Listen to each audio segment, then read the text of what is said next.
Hello friends, कल की video में हमने डिस्कस किया था सप्लाई के बारे में। और आज का टॉपिक है हमारा इलास्टिसिटी, लोच क्या है। ठीक है दोस्तों, देखते हैं लोच का अर्थ क्या है।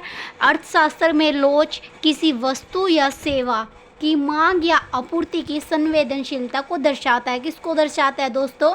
मांग और आपूर्ति की संवेदनशीलता को। ठीक है, अर्थशास्त्र में क्या है, लोच किसे बोला गया है? किसी वस्तु या सेवा की मांग या आपूर्ति की संवेदनशीलता को दर्शाता है। मैंने डिमांड भी करवा दी और सप्लाई भी करवा दी। ठीक है दोस्तों, आपको पता है कि मांग क्या है और आपूर्ति क्या है। ठीक है दोस्तों, यानी कि अगर किसी वस्तु के भाव, आय या अन्य कारक में बदलाव होता है तो मांग आपूर्ति कितनी बदलेगी, इसे लोच कहते हैं। ठीक है दोस्तों, अर्थशास्त्र में लोच किसी वस्तु या सेवा की मांग या आपूर्ति की संवेदनशीलता को दर्शाता है। अगर किसी वस्तु के भाव, आय या अन्य कारकों में बदलाव होता है तो क्या होती है? मांग आपूर्ति में कितनी चेंजिंग आई। ठीक है, उसे क्या बोलेंगे? इलास्टिसिटी। ठीक है, आप समझ गए होंगे इलास्टिसिटी क्या है। टाइप्स ऑफ इलास्टिसिटी क्या है दोस्तों?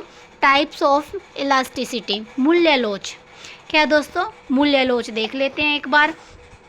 जब किसी वस्तु की कीमत बदलती है तो उसकी मांग किस अनुपात में बदलती है, इसे मूल्य लोच कहते हैं। क्या बोलते हैं दोस्तों? मान लो कोई वस्तु है हमारे पास, उसका प्राइस, ठीक है, उसका प्राइस मान लो बढ़ा। ठीक है, उसका प्राइस बढ़ा तो डिमांड में, ठीक है, डिमांड किस अनुपात में बदली, डिमांड किस अनुपात में बदली। ठीक है, तो उसे क्या बोलेंगे हम? डिमांड पर क्या इफ़ेक्ट पड़ा। ठीक है, उसे क्या बोलेंगे हम? उसे बोलेंगे हम इलास्टिसिटी। ठीक है, उसे मूल्य लोच बोलेंगे। जो कीमत में बदलाव होने के कारण मांग में किस अनुपात में बदलाव आया, ठीक है, उसे क्या बोलते हैं? हम मूल्य लोच कहते हैं। इसका सूत्र है दोस्तों, देख लो, मांग में परिवर्तन और मूल्य में परिवर्तन। ठीक है, मांग में परिवर्तन और मूल्य में परिवर्तन। अब देख लेते हैं इनकम इलास्टिसिटी ऑफ डिमांड। ये तो क्या थी हमारी, जो हमने किया, अब ये क्या थी? Price elasticity. ठीक है, अब क्या हमारी इनकम इलास्टिसिटी। दोस्तों, इनकम इलास्टिसिटी क्या होती है? यह बताती है कि उपभोक्ता की आय बदलने पर वस्तु की मांग कितनी बदलती है। ठीक है, वस्तु की मांग कितनी बदलती है। आय बढ़ने पर लग्जरी वस्तुओं की मांग बढ़ जाती है। ठीक है, क्या हो जाता है? एग्जाम्पल है दोस्तों, आय बढ़ने पर क्या हो जाता है? वस्तुओं की मांग बढ़ जाती है, जो लग्जरी महंगी वस्तुएं होती है। ठीक है, अब मान लो हमने किया था प्राइस इलास्टिसिटी। प्राइस इलास्टिसिटी में क्या था दोस्तों? अगर कीमत में बदलाव आया तो उसकी डिमांड में कितना बदलाव आया, उसे क्या बोलेंगे? मूल्य लोच। ठीक है, अब है आय लोच। आय लोच क्या हो जाएगी? मान लो उपभोक्ता की आय, ठीक है, मान लो मैं उपभोक्ता हूँ, ठीक है, मेरी आय में जितना बदलाव आया उस बदलाव के कारण वस्तु की मांग, ठीक है, वस्तु की मांग में जो बदलाव आता है, ठीक है, उसको क्या बोलते हैं? हम आय लोच बोलते हैं। एग्जाम्पल देती हूँ दोस्तों, मान लो मेरी आय पहले 10,000 थी, ठीक है, कितनी थी? 10,000, और अब हो गई हमारी 20,000। ठीक है, कितनी हो गई? 20,000। ठीक है, जो मैं वस्तु पहले ले रही थी, ठीक है, तो मैं अपनी इनकम के हिसाब से ले रही थी, सस्ती वस्तुएं ले रही थी।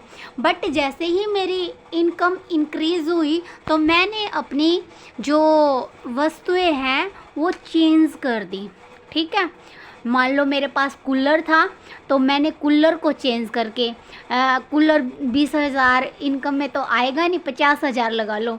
50,000 मान लो मेरी पहले इनकम थी और चेंज हो गई, कितनी हो गई? 1,00,000 हो गई। ठीक है, अब 50,000 में मेरे पास क्या था? कूलर था। ठीक है, अब मैंने क्या सोचा कि कूलर की इतनी वो नहीं है, हवा कम आती है, तो मेरे को तो एसी में सोना है। ठीक है, तो मैं क्या करूँगी?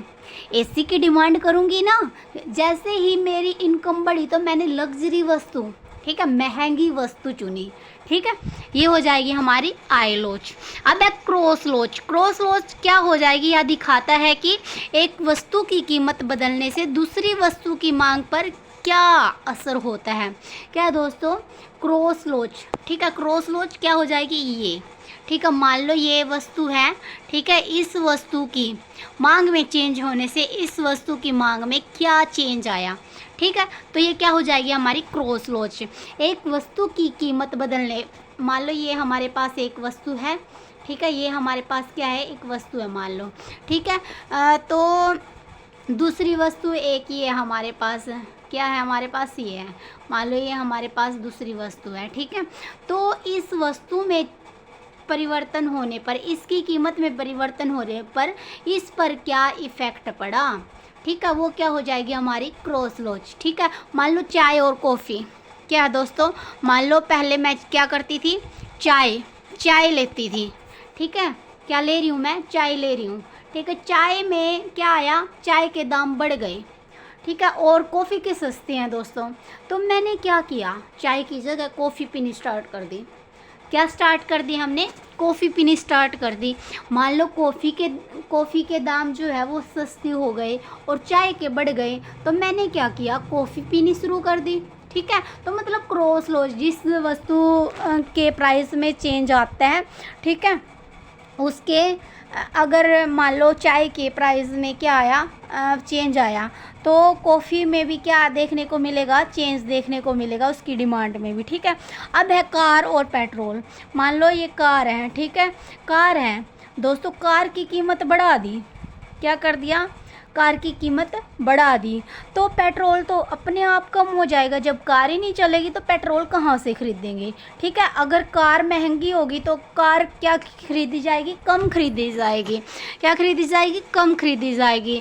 जैसे ही कार कम खरीदी, ठीक है, जैसे ही हमने कार कम खरीदी तो क्या हुआ? पेट्रोल की कीमत में क्या हो गया? ठीक है। क्या आ गया? गिरावट आ गई, ठीक है।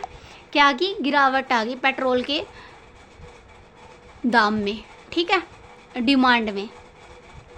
तो ये जो सब्स्टिट्यूट और कॉम्प्लीमेंट्स जो वस्तुएं होती है ना दोस्तों, ये क्या हो जाएगी? हमारी क्रॉस इलास्टिसिटी ऑफ डिमांड, ठीक है।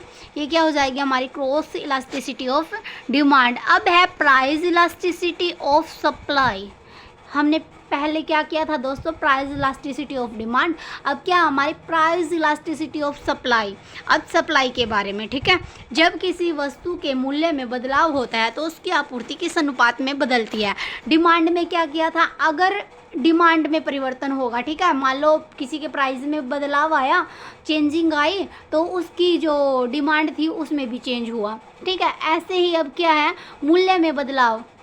मान लो किसी वस्तु के जो प्राइस है वो चेंज हो गया, ठीक है, तो उसकी आपूर्ति किस अनुपात में बदलेगी, ठीक है, उसकी आपूर्ति किस अनुपात में बदलेगी? वो क्या हो जाएगी? हमारी प्राइस इलास्टिसिटी ऑफ सप्लाई। अब है दोस्तों इम्पोर्टेंस ऑफ इलास्टिसिटी, लोच का महत्व। क्या हो जाएगा? लोच का महत्व।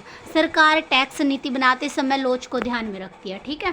क्या करती है सरकार? टैक्स जो लगाती है, ठीक है, उसकी जो नीति बनाती है पहले, ठीक है, उसको बनाते समय लोच को ध्यान में रखती है। व्यापारियों को मूल्य तय करने में मदद मिलती है, ठीक है। इससे क्या होता है? लोच से इससे क्या व्यापारियों को मूल्य तय करने में क्या मिलती है? मदद मिलती है। उपभोक्ता व्यवहार समझने में उपयोगी। क्या दोस्तों? उपभोक्ता का जो व्यवहार है उसको समझने में उपयोगी होती है ये लोच, ठीक है। कंज्यूमर बिहेवियर और इकोनॉमिक पॉलिसीज के जो विश्लेषण होता है उसमें सहायक होती है। आर्थिक नीतियों के विश्लेषण में क्या होती है? ये सहायक होती है। तो ये था आज का हमारा टॉपिक, कौन सा? इलास्टिसिटी। आई होप दोस्तों ये आपको पसंद आया होगा, तो प्लीज़ वीडियो को लाइक कीजिए, शेयर कीजिए, कमेंट कीजिए और मेरे चैनल को सब्सक्राइब कीजिए। सो थैंक यू दोस्तों।